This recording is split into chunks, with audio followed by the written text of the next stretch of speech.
وَلْتَكُنْ مِنْكُمْ أُمَّةٌ يَدْعُونَ إِلَى الْخَيْرِ وَيَأْمُرُونَ بِالْمَعْرُوفِ وَيَنْهَوْنَ عَنِ الْمُنْكَرِ وَأُولَئِكَ هُمُ الْمُفْلِحُونَ.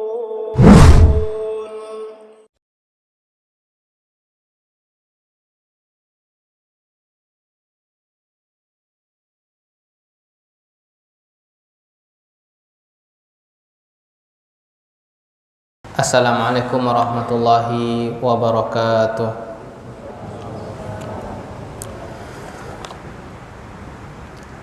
Alhamdulillahirabbil alamin wa usalli wa usallim ala nabiyyina Muhammadin wa ala alihi wa ashabihi wa man tabi'ahum bi ihsanin ila yaumiddin, amma ba'du. Puji syukur kita ucapkan kepada Allah Subhanahu wa taala atas nikmat Allah yang Allah berikan kepada kita sehingga kita bisa salat maghrib dan bertatap muka dalam rangka mempelajari sebagian dari hukum-hukum Allah yang akan kita bahas, tentunya lanjutan dari pembahasan kita minggu lalu, masih berkaitan dengan fikih Ramadan. Salawat dan salam kepada Nabi kita Muhammad sallallahu alaihi wasallam selalu tercurahkan kepada beliau, kepada keluarga beliau, dan kepada orang-orang yang mengikuti sunnah beliau dengan setia. Yang kami hormati DKM Masjid At-Taubah dan bapak-bapak, ibu-ibu yang dimuliakan oleh Allah Subhanahu wa taala. Berhubungan Ramadan kita semakin dekat, tinggal beberapa hari lagi. Allahumma ballighna Ramadan. Oleh karenanya Bapak Ibu yang dimuliakan oleh Allah, kita lanjutkan materi kita tentang fikih Ramadan. Kira-kira tentang fikih Ramadan udah 2/3-nya kita bahas secara umum. Maka kita lanjutkan sisanya, yaitu berkaitan dengan lanjutannya. Kalau minggu lalu kita terakhir di pembahasan sholat tarawih, kita lanjutkan tentang bab tentang i'tikaf. Pembahasan kita ini semoga bisa, yaitu 2 bab. Yang pertama fikih i'tikaf, dan yang kedua fikih zakat fitrah. Tapi Bapak Ibu yang dimuliakan oleh Allah Subhanahu wa taala, kita langsung saja tentang fikih i'tikaf. Yang pertama, apa itu i'tikaf? Pengertiannya ada beberapa poin yang akan kita sebutkan. Pertama, pengertian i'tikaf, yang kedua hukumnya, yang ketiga waktunya, tempatnya, pembatalnya. Kita mulai dari yang pertama, Bapak Ibu yang dimuliakan oleh Allah, tentang pengertian i'tikaf. I'tikaf itu ada 2 pengertian. Pengertian secara bahasa dan pengertian secara istilah. Adapun secara bahasa, pengertiannya adalah luzumu syai', yaitu berdiam dirinya di tempat. Berdiam diri itu namanya i'tikaf. Secara bahasa, yaitu berdiam dirinya seseorang di masjid. Berdiam diri seseorang di mana? Di masjid. Kenapa dia berdiam diri? Li ta'atillah, dalam rangka beribadah kepada Allah. Jadi pada pengertian i'tikaf ini Bapak Ibu ada beberapa poin. Hakikat i'tikaf itu apa tujuannya? Beribadah kepada Allah. Itu tujuan inti dalam i'tikaf. Meningkatkan ibadah kepada Allah. Di mana dari pengertian tadi? Di masjid.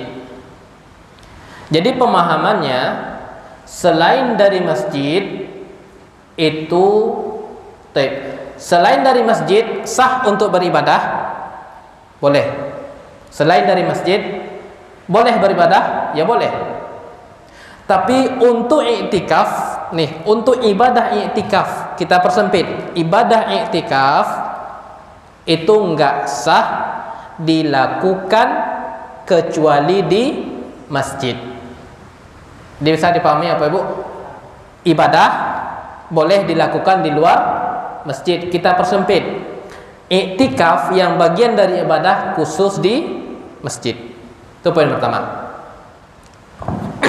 Poin kedua Bapak Ibu, hukumnya adalah sunnah. Hukumnya adalah sunnah. Bagi siapa sunnahnya?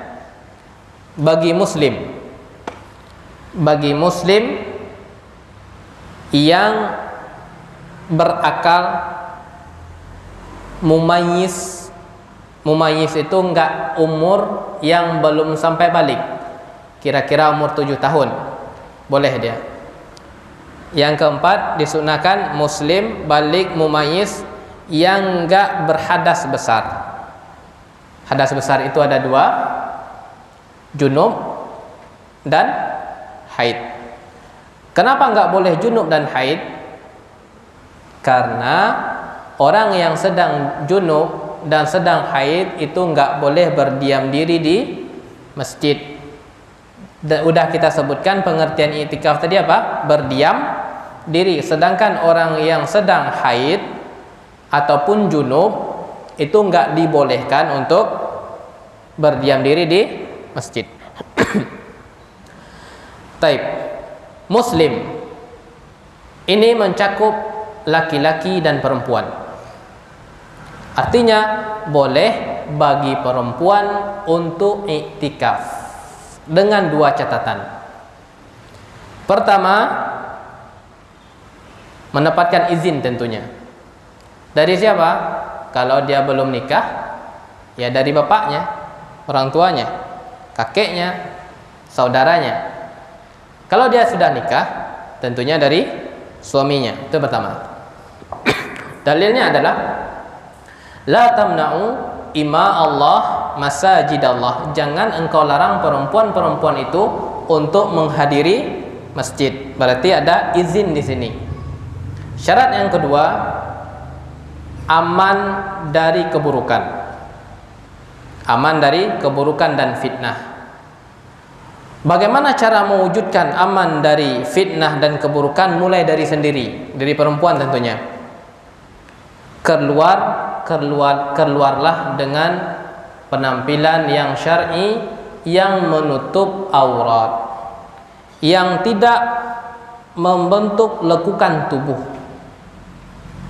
Kalau ditinjau dari segi menutup, mungkin tertutup. Kalau dari tinjau segi menutup lekukan tubuh, enggak. Semakin ditutup semakin nampak lekukan tubuh. Kan ada tuh sebagian bisa jadi semakin ditutup semakin kelihatan lekukan tubuh. Ini belum memenuhi kriteria untuk menghindari fitnah. Kriteria untuk menghindari fitnah yang kedua, tidak memakai wangi-wangian yang menimbulkan hasrat orang lain. Ini perhatian Islam dengan kaum wanita ini, Masya Allah. Untuk keluar pun dijaga. Jadi syarat ini Bapak Ibu harus kita ketahui bahwasanya syarat ini bukan mengekang kehidupan perempuan. Susah, ribet, enggak. Untuk kemaslahatan perempuan. Allah yang menciptakan, Allah juga yang tahu obatnya. Jadi diturunkanlah syariat. Cara mewujudkan aman dari keburukan, aman dari fitnah, kita mulai dari pribadi tadi. Yang kedua, lihat tempat masjidnya. Aman nggak kira-kira? Jadi dilihat dari tempat kita akan iktikaf. Aman, kalau aman jalan. Kalau ada bermasalah di masjid ini keamanannya kurang, contohnya ya, kalau di suatu masjid keamanannya kurang, atau contohnya lagi toiletnya campur, belum dipisah contohnya, ini kan akan terjadi ikhtilat contohnya. Lebih utama untuk di rumah. Dan i'tikaf ini Bapak Ibu, bagi perempuan sudah ada contohnya. Ketika Nabi Muhammad SAW hidup, istri-istri beliau i'tikaf. Dan setelah beliau meninggal, i'tikaf pun tetap dijalankan oleh istri-istri beliau. Jadi itu catatannya tadi, dapat izin dan aman. Dan kalau lebih afdalnya, itu pergi bersama suami. Itu lebih afdal. Kalau nggak ada suami, ya cari dulu. atau ayahnya. Artinya keluarga ini datang, keluarga suami istri anak datang ke masjid dalam rangka i'tikaf. Poin yang kedua tadi berkaitan dengan hukum. Poin yang ketiga Bapak Ibu, kapan i'tikaf itu dimulai? Kapan i'tikaf? Tadi kita katakan i'tikaf itu diam diri di masjid dalam rangka taat. Dengan pengertian ini Bapak Ibu, i'tikaf itu hukumnya sunnah sepanjang waktu. Karena i'tikaf beribadah di masjid. Ada batasan untuk beribadah? Enggak. Sehingga dengan pengertian dapat kita simpulkan bahwasanya i'tikaf itu sunnah dilakukan sepanjang waktu. Syekh bin Baz mengatakan rahimahullah, sunnatun mutlaqatun fi jami' zaman. Sunnah sepanjang waktu. Taib, itu sunnah. Ada tingkatannya lagi. Diutamakan pada bulan Ramadan. Ada tingkatannya lagi. Di mana? 10 terakhir pada bulan Ramadan. Jadi untuk hukum kapan dimulai itu ada tingkatan. Sunnah sepanjang waktu. Yang kedua, sunnahnya dianjurkan di bulan Ramadan. Dan yang ketiga, sangat ditekankan 10 terakhir bulan Ramadan. Karena itu salah satu sarana untuk mencari Lailatul Qadar. Apa hakikat Lailatul Qadar? Khairun min alfi syahr. Jadi itu sangat ditekankan. Nah, bagi orang yang ingin untuk i'tikaf 10 hari terakhir, berazam dia, tentu tempatnya tadi di masjid. Kapan dia mulai masuk? Kapan dia mulai masuk? Dia sudah berada di masjid sebelum tenggelam matahari pada malam ke-21. Jadi bagi orang yang ingin i'tikaf full 10 hari, kapan dia berada di masjid sebelum tenggelam matahari malam ke-21. Itu yang lebih utama. Poin yang keduanya Bapak Ibu, yang selanjutnya, berapa lama untuk i'tikaf? Berapa yang harus disyaratkan untuk berdiam diri di masjid ini? Apakah harus disyaratkan 3 jam, 2 jam? Kata para ulama, la hadda li aqallihi. Tidak ada batasan untuk minimal. Enggak ada batasan minimalnya. Mau i'tikaf 2 jam, silahkan. Niat anak i'tikaf nanti saya i'tikaf jam 8 sampai jam 11 malam. Karena jam 12 malam ada ronda contohnya. Boleh. Kenapa boleh? Karena enggak ada batasan minimal untuk i'tikaf. Atau saya mau i'tikaf 1 malam, bagian malam aja saya ambil, boleh. Kalau keesokan siangnya saya punya kewajiban untuk bekerja, kan nggak boleh kaidahnya ya Pak, meninggalkan suatu hal yang wajib gara-gara yang sunnah. Dah, saya bagian malam aja, boleh? Boleh.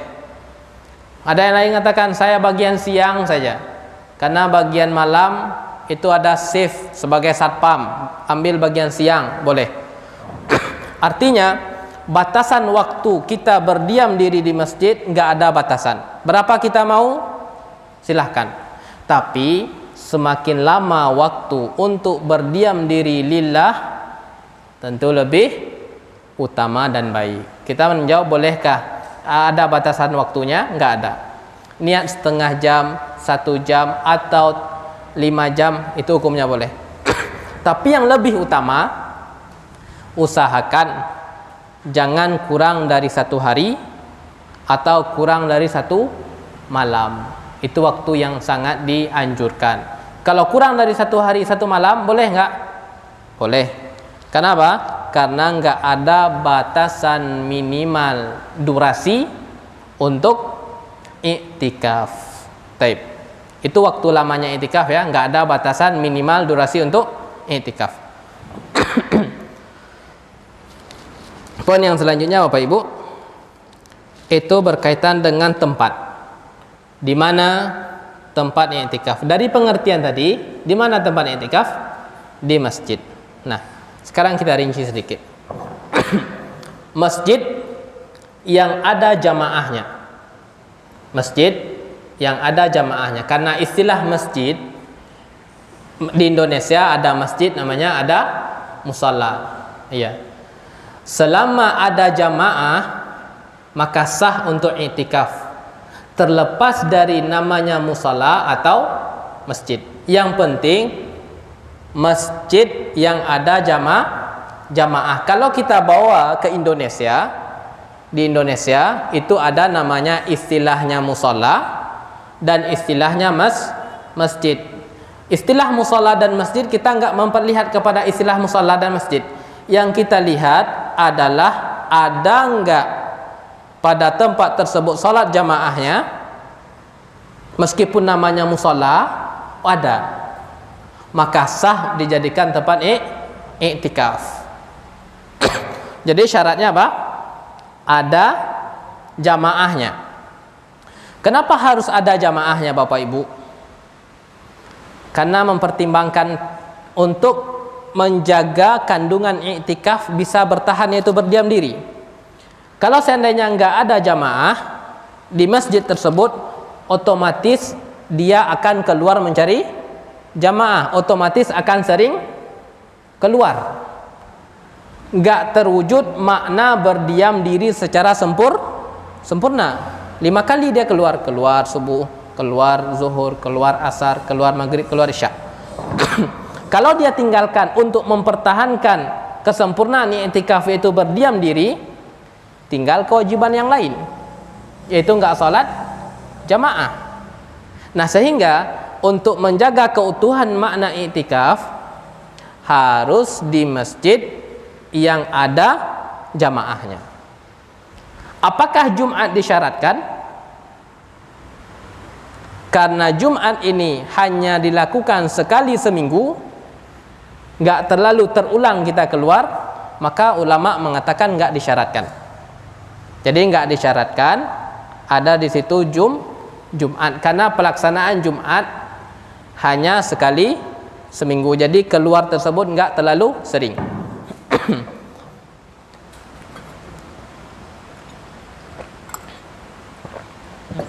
Kita tahu ya Bapak Ibu, masjid ataupun musalla. Adapun sisanya nggak sah untuk dijadikan tempat i'tikaf. Baik. Jadi yang tempat i'tikaf di mana? Di masjid yang ada jamaahnya. Adapun ada Jumat itu lebih utama. Udah satu paket, masjid ada jamaah, ada Jumat, itulah yang paling utama. Dan kebanyakan itu masjid kebanyakan sudah ada jamaahnya, tapi sebagian belum ada Jumatan. Tapi kebanyakan sudah ada satu paket, salat jamaah sudah di situ dan sekaligus Jumat. Maka inilah tempat yang paling utama. Bapak Ibu yang dimuliakan oleh Allah Subhanahu wa taala, kita lanjutkan kepada pembahasan pembatal i'tikaf. Pembatal i'tikaf. Tadi kan ketika kita i'tikaf, kita harus pasang niat.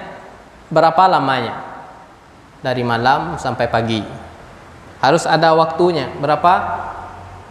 Sampai jam 12.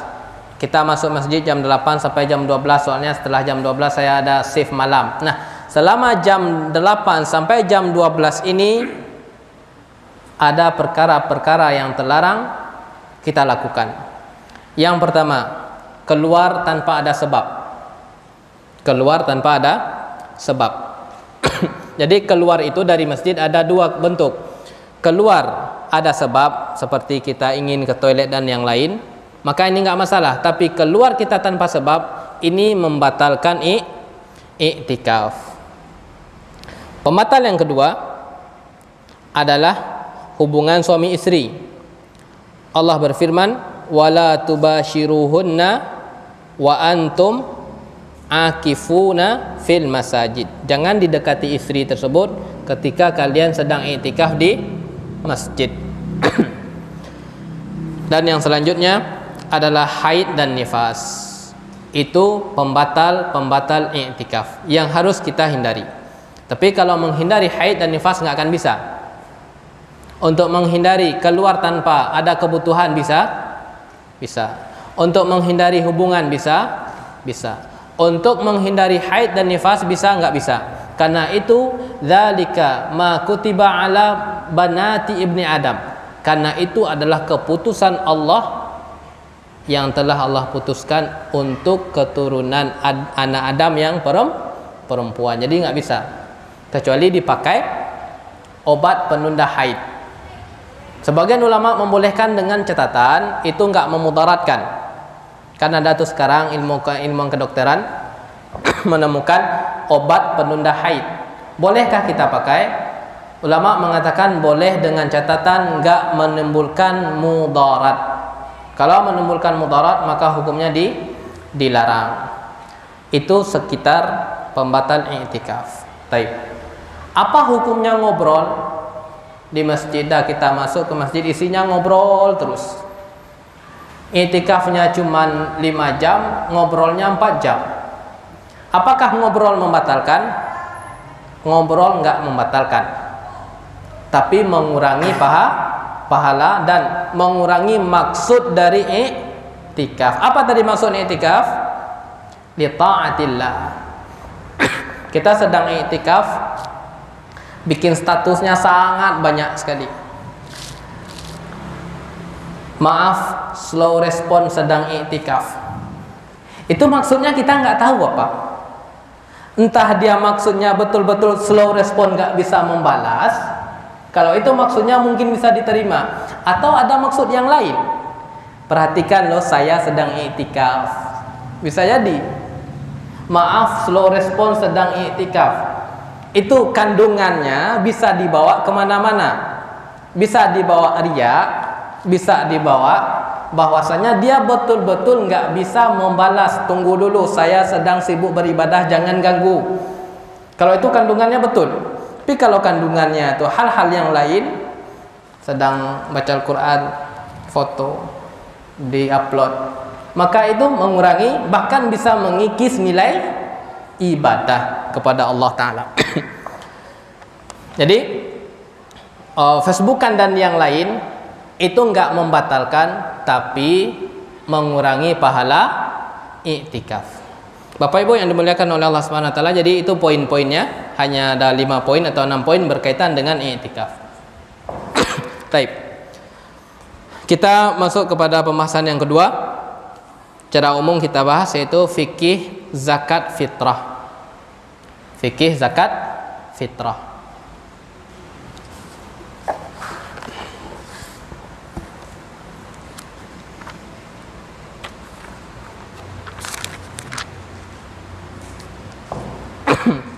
Taib. Fikih zakat fitrah kita lihat. Yang pertama, apa hukumnya? Hukumnya ini hukumnya fardu ain, wajib. Bagi siapa wajibnya? Bagi setiap kaum muslimin pribadi-pribadi.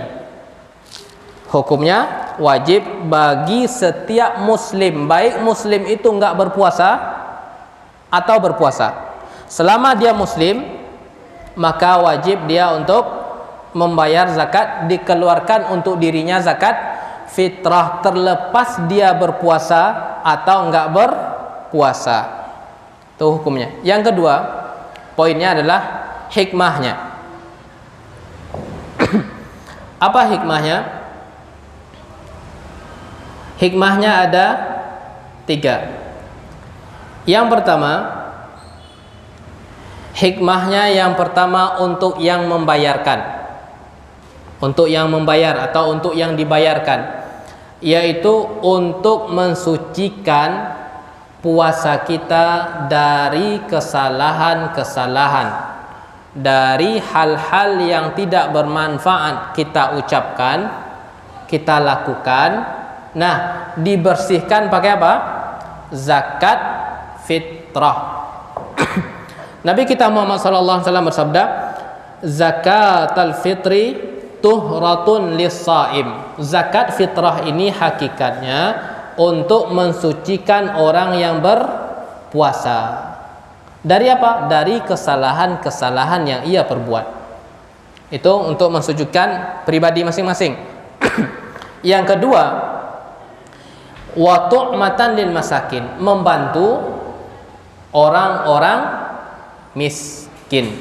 Nah, di sini kita ambil faedah Bapak Ibu bahwasanya syariat Islam ini mengajarkan kepada penganutnya jiwa sosial. Syariat Islam mengajarkan kepada penganutnya apa? Jiwa sosial. Coba kita bayangkan ketika orang itu semuanya bahagia dengan berbuka di malam Idul Fitri dan pada siangnya, tentu ada sebagian saudara-saudara yang belum mampu. Nah, untuk mengangkat tersebut, syariat Islam menganjurkan bahkan mewajibkan untuk zakat fitrah agar orang-orang yang Allah belum berikan kemampuan memiliki bahan yang bisa ia makan ketika malam hari raya atau siang Idul Fitrinya. Jadi kandungan di sini bahwasanya ada jiwa sosial yang ditanamkan oleh syariat Islam. Jadi syariat Islam ini enggak mengajarkan individual. Udah susah-susah aja sendiri. Yang penting aku bahagia. Susah-susah aja enggak. Tapi memperhatikan kondisi-kondisi orang sekitar.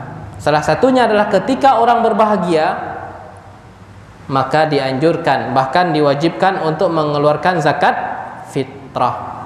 Itu fungsi yang kedua. Fungsi yang ketiga, mensucikan badan.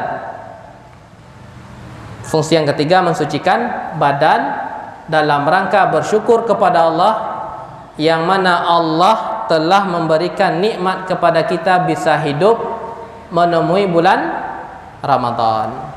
Jadi itu hikmahnya ada 3. Baik. Poin yang selanjutnya Bapak Ibu, itu adalah tadi kita katakan hukumnya wajib. Wajib ditujukan kepada siapa? Ada 2 catatan syarat wajib. Bagi muslim. Dan yang kedua bagi orang yang punya kelebihan stok makanan pada malam hari, malam Idul Fitri dan siangnya. Catatannya apa? Muslim ada kelebihan stok makanan untuk makanan dia malam hari dan keesokan harinya. Anggaplah contohnya, kebutuhan dia malam hari bersama keluarganya berapa? Anggaplah 1 kilo. Contoh aja ya. Untuk siang hari anggaplah 2 kilo. Berarti kebutuhan dia siang dan malam ada 3 kilo. Cek stok kita. Berapa yang ada? Oh, ternyata cuma 2 kilo. Kebutuhannya berapa tadi? 3. Wajib untuk zakat fitrah? Enggak wajib. Karena apa? Enggak ada kelebihan dari kebutuhan pokok. Kebutuhan kita tadi contohnya 3 kilo. Ternyata stok kita banyak. 20 kilo ada di rumah. Tentu wajib untuk bayar zakat. Jadi wajib ditujukan kepada siapa? Bagi muslim yang punya kelebihan stok makanan untuk malam harinya dan ke siang harinya. Poin yang selanjutnya Bapak Ibu yang dimuliakan oleh Allah, yaitu siapa yang menanggung zakat fitrah. Siapa yang menanggung zakat fitrah? Kebanyakan ulama, ini banyak ulama ya, mayoritas ulama, kebanyakan ulama mengatakan zakat fitrah itu ditanggung oleh orang yang menafkahi. Beda sama fidyah. Fidyah ditanggung sama siapa?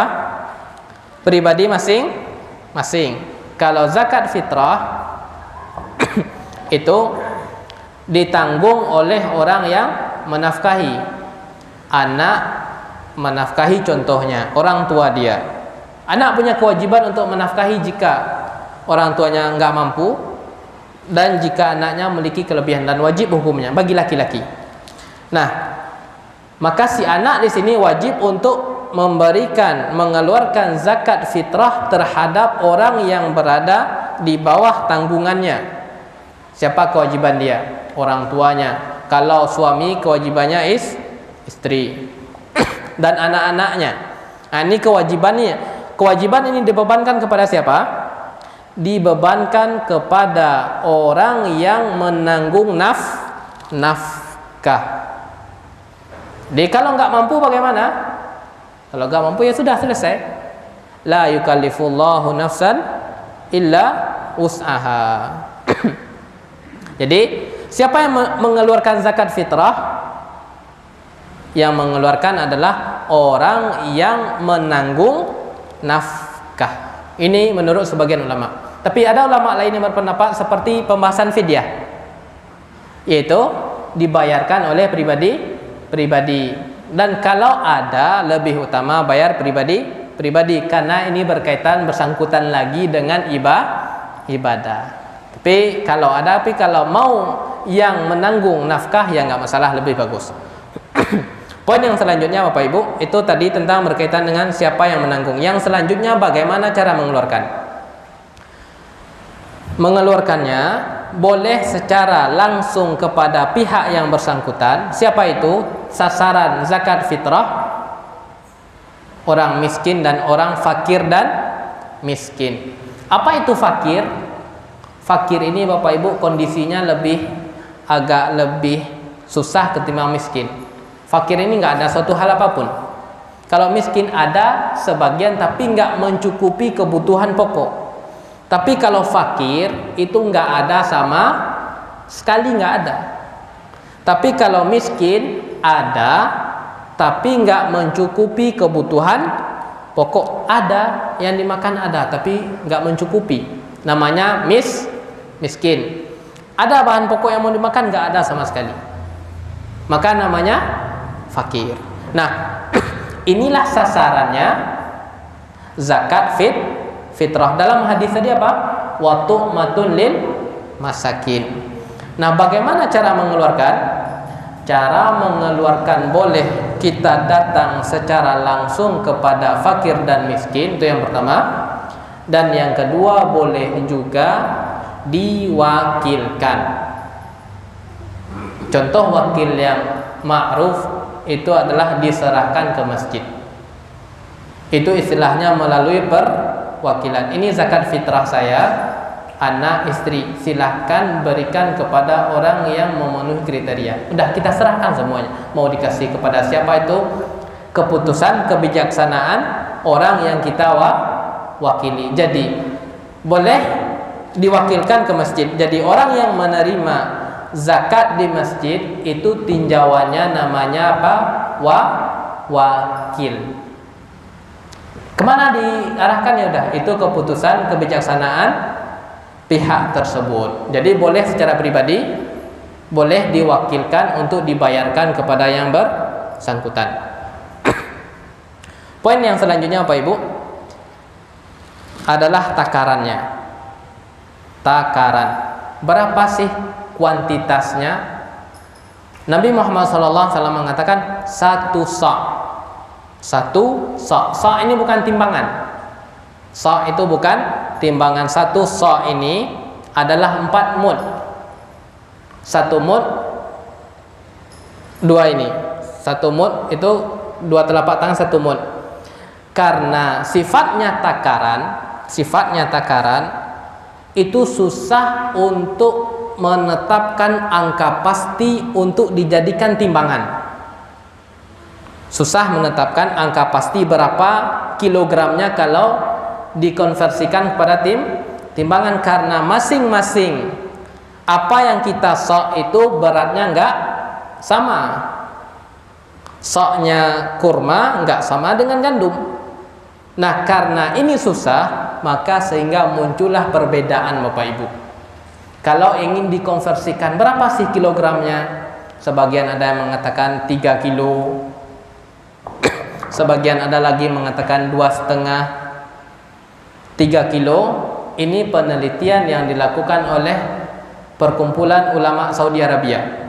Itu Lajnah Daimah melakukan penelitian, kalau dikilogramkan sa itu sama dengan 3 kilo. Yang lain melakukan penelitiannya menghasilkan 2,5 kilogram yang ma'ruf di tengah-tengah kita. Jadi ma'rufnya di tengah kita berapa? Biasanya 2,5 kilogram. Itu penelitian Pak Ibu, bukan angka pasti. Penelitian, kalau kita ingin mengkonfirmasikan kepada timbangan, 1 sok itu berapa sih? Nah gitu, lakukan penelitian. Hasil penelitiannya ada mengatakan 2,5 yang ma'ruf di tengah kita. Hasil yang lain mengatakan ada 3 kilogram. Bagi yang punya kelebihan, lebih afdal 3 kilogram. Bagi yang bisa 2,5, insya Allah enggak masalah. Poin yang selanjutnya Bapak Ibu adalah takarannya tadi sudah. Yang selanjutnya waktu membayar. Kapan zakat fitrah ini dibayarkan?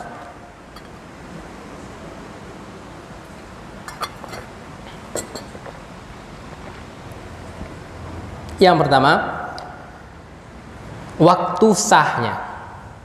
Sah untuk mengeluarkan zakat fitrah, sebagian ulama mengatakan itu 2 hari atau 3 hari sebelum datangnya Idul Fitri. Sah, maksudnya kita melihat ada orang yang sangat butuh, udah kita niatkan untuk mengeluarkan zakat fitrah untuk dia, sah.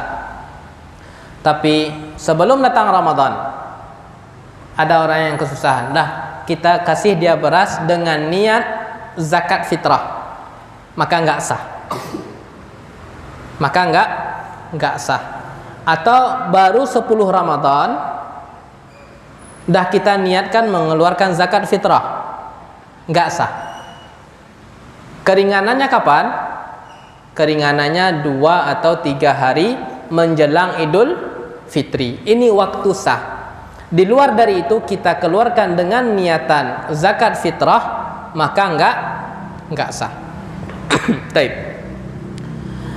Ada namanya itu waktu sah. Ada namanya waktu wajib.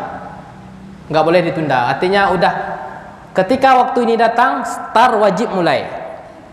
Kalau 2 hari sebelum Idul Fitri, apakah wajib kita keluarkan? Enggak wajib. Kapan waktu wajib? Waktu wajibnya ketika tenggelamnya matahari pada hari pada malam berapa tiba yang berarti 29 atau 30, artinya pada malam takbiran. Itu waktu wajib. Nah, apa faedahnya waktu wajib? Kita lihat. Waktu wajib tadi kita katakan kapan? Kalau tenggelam matahari. Baik. Kalau ada orang yang meninggal dunia sebelum tenggelam matahari.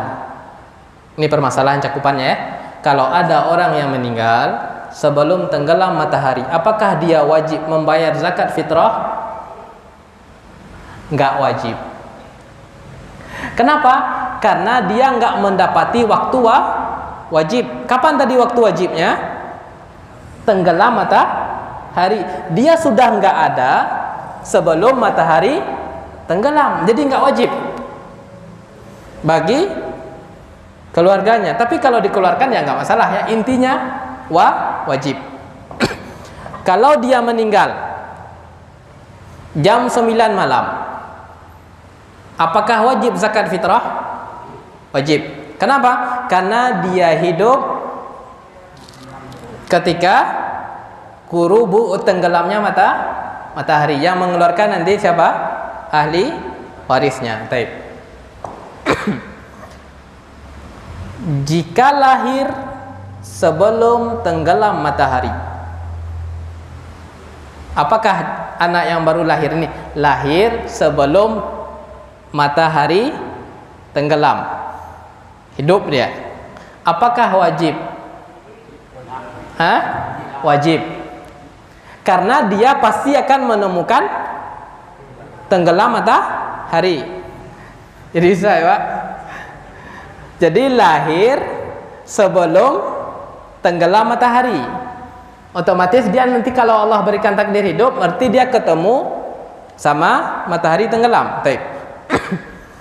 Kalau lahir setelah tenggelam matahari, wajib? Enggak wajib.